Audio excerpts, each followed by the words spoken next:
Good morning, everybody. We have a sharply higher trade in the grain markets here early on Tuesday morning following the Memorial Day holiday weekend.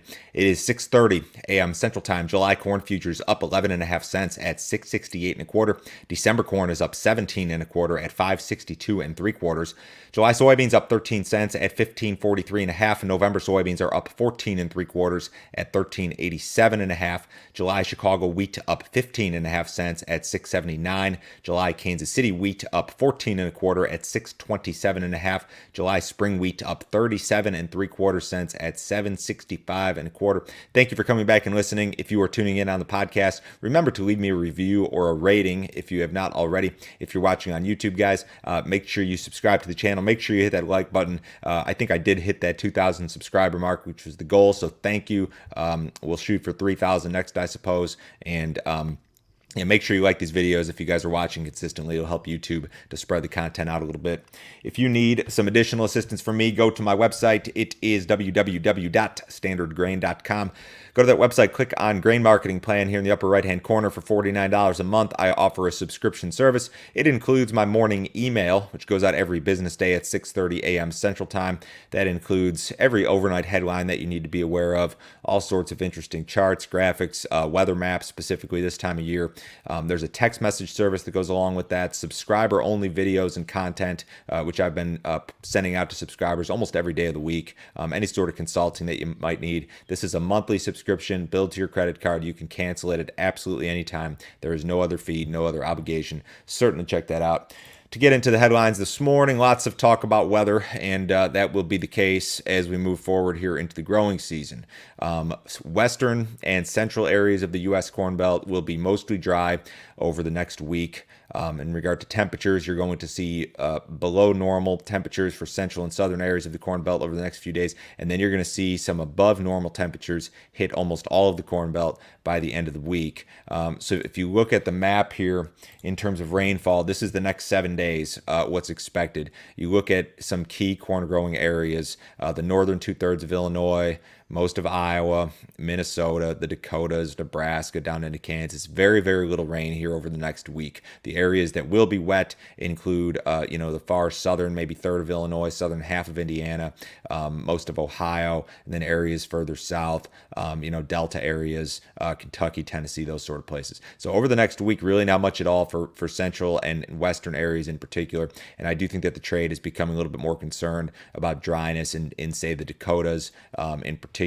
And when you go out into the extended forecast, it's still kind of a mixed bag. Like a lot of Illinois, as an example, still looks kind of dry when you get out into the extended forecast. Iowa catches some rain toward the in the 2-week period. The Dakotas still kind of dry. South Dakota in particular, maybe a little bit more relief in some areas of North Dakota. So maybe the trade becoming a little bit concerned about this dry weather here. I know it's early, but these markets are elevated and they're going to be very, very sensitive. Fund traders have been net sellers in the corn market for 6 consecutive weeks. The net long that the funds held in the corn market peaked at 397,000 contracts in the week ending April 13th. Since then, the funds have reduced their net long by more than 128,000 contracts, according to CFTC. So the net long as of last Tuesday was still pretty big at 269,000, but they've been peeling off length every week for the last 6 weeks. Now that could change, of course, this week if this little rally stays intact here. And it was estimated that funds bought some corn late last week, but funds have gradually been kind of unloading some of the length in the corn market here over the last 6 weeks.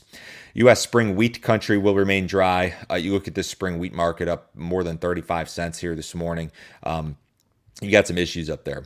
USDA said last week that 82% of U.S. spring wheat areas are experiencing a drought. We got some relief in some areas recently, and there's a little bit in the extended forecast, really nothing over the next 7 days. Now, the other thing is temperatures.